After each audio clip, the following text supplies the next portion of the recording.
या सत्कार सोहळ्यासाठी उपस्थित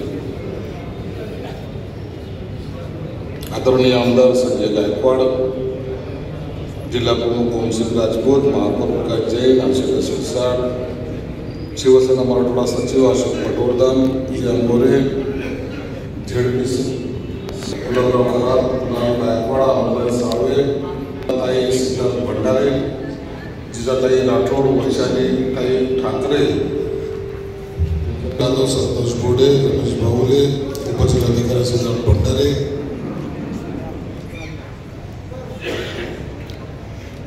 खरं तर काल मी नांदेडला होतो. नांदेडचा सत्कार तिथलचे कार्यक्रम करून सकाळी 5 वाजता मी संभाजीनगरला गेलो आणि सकाळी पुन्हा जी लोक भेटायला येतात त्यांना भेटून इथे येण्यासाठी थोडा उशीर झाला. संजय गायकवाडांनी सांगितलं की साहेब कार्यक्रम थोडा आटोपता लवकर घ्या, आणखी 3-4 कार्यक्रम आहेत. मला या बुलढाण्यामध्ये आल्यानंतर पहिली जी काही कमाल मिळाली ती संजय गायकवाडची होती. मध्ये त्याचा फोटो होता, पाहिले की संजय गायकवाड माझ्याकडे पाहतोय, लवकर यावं. ही जी काही न्यूज चालली आहे, संजय शिरसाटांनी पीपल एज्युकेशन सोसायटीला 500 कोटी रुपये दिले. अनेक लोकांचे फोन येतात, अनेक लोक विचारतात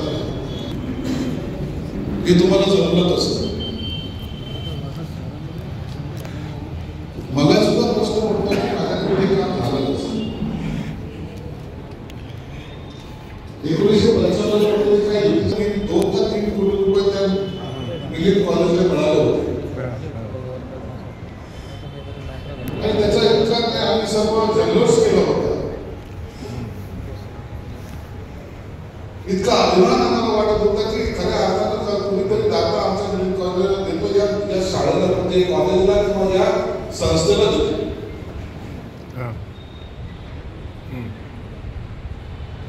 बाबासाहेबांनी निर्माण केलेली ही संस्था खऱ्या अर्थानं त्याला कर्मभूमी मानलं जातं.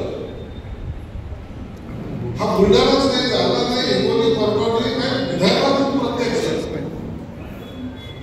त्या काळामध्ये एकमेव असलेली संस्था ज्या ठिकाणी आपल्याला शिक्षणही मिळेल, आपल्याला स्कॉलरशिपही मिळेल आणि आपली राहायची सोय सुद्धा होईल, या अँगलनी सर्वजण त्या संभाजीनगरमध्ये यायचं.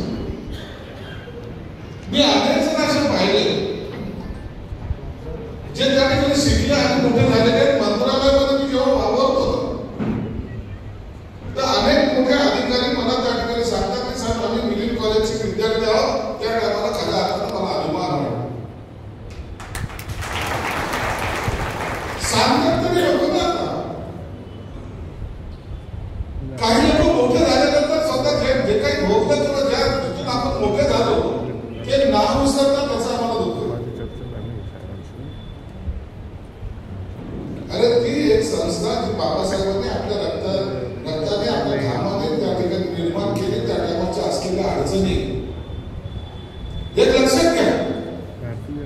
या महामानवाने काय निर्माण केलं असेल ना. आता जर तुमच्यासारखा माझ्यासारखा एखादी प्रॉपर्टी घेतली तर त्या प्रॉपर्टीमध्ये बायकोचं नाव टाकायचं का, पोलीचं नाव टाकायचं का, पोराचं नाव टाकायचं का, आणि कुणाचं नाव टाकायचं, आपल्या मेल्यानंतर कुणाचं नाव घेईल, कोण आपला सांभाळ करेल, ह्या हिशोबाने आपण आपल्या प्रॉपर्टीमध्ये नाव टाकतो. बरोबर आहे का? ज्यांनी सांगितलं की मी समाजासाठी निर्माण केलेली ही संस्था आहे, या संस्थेमध्ये माझ्या कुटुंबातलं कोणीही नसेल. प्रॉपर्टी कुणाच्या नावावर ठेवली नाही त्यांनी, ही समाजाला दिलेली दान आहे. प्रॉपर्टीवर बाबासाहेबांनी कधी हक्क सांगितला नाही किंवा त्यांच्या नातेवाईकांनी हक्क सांगितलेला नाहीये. आपल्याला त्यांचे जर आपण अनुयायी आहोत तर आपली जबाबदारी असते की ती संस्था जपणं, त्या संस्थेला चांगल्या प्रकारे त्याचे आणखी जे काय वाढ करता येईल ते करणं. मी समाज कल्याण मंत्री झाल्यानंतर जे काही हॉस्टेल निर्माण करायचा प्रयत्न केला तुम्ही पाहिलं, रुपये दिले. ते यासाठी दिले की बाबासाहेबांनी त्या काळामध्ये, ज्या काळामध्ये विद्यार्थ्यांना, दलित विद्यार्थ्यांना मुळामध्ये शाळेमध्ये बसायचं नाही, बसू देत नव्हते, त्या काळामध्ये एवढी मोठी जागा किती माहिती आहे? जे विद्यार्थी त्या ठिकाणी शिकले त्यांना माहिती आहे. विचार करा, शहरातल्या मध्यवर्ती भागामध्ये 450-500 एकर जागा ज्या बाबासाहेबांनी दूरदृष्टीने त्या वेळेला घेतली, की आज कशा पद्धतीने आहे. आज जर त्याचा आपण सांभाळ करू शकलो नाही तर आपल्यासारखे कर्मदलित कोणी. म्हणून पहिला निर्णय मी घेतला, ती संस्था एका शानने, एक मानाने चांगली झाली पाहिजे.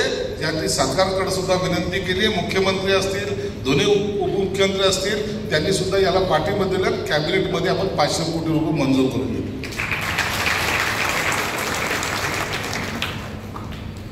500 कोटी रुपये मंजूर केले. संजय भाऊ, मी ते आमच्या काही लोकांना बोलवलं, ते म्हणे भाऊ तुमचा सत्कार करायचा आहे. म्हणजे कशासाठी? म्हणजे तुम्ही 500 कोटी जमा आणले, म्हणजे तुम्हाला माहिती का काय होणार? ते नाही माहिती. काय निर्माण करणार माहिती आहे का? ते पण ते नाही माहिती.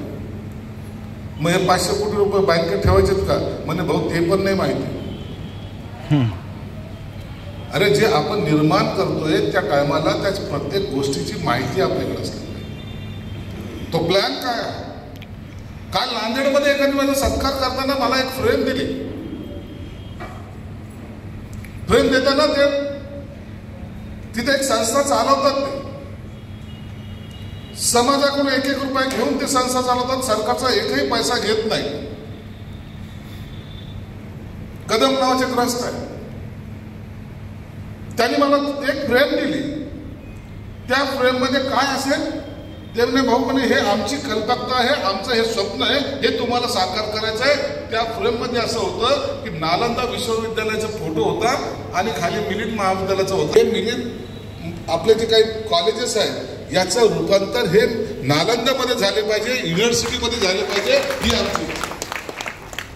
याला म्हणतात दूरदृष्टी. या एवढ्या मोठ्या जागा, एवढी मोठी संस्था ती वाढवण्यासाठी आपण दरवेळेला घटनेबद्दल बोलतो. बाबासाहेब आंबेडकरांचा फक्त घटनेचे शिल्पकार एवढं एक ब्रीदवाक्य आपल्याला माहिती. बाबासाहेब आंबेडकर काय घटनेचे शिल्पकार डॉक्टर बाबासाहेबांनी इतकंच नाही, जगाच्या पाठीवरला कोणताही विषय असेल त्या विषयाचा अभ्यास करून त्याच्यावर महत्वपूर्ण पुस्तक सुद्धा लिहिली आणि त्याच्यामुळे तो बाबासाहेबांचं त्याच्यावर काय मत आहे हे विचारत राहा. हे तपासलं जाते, पाहिलं जातं.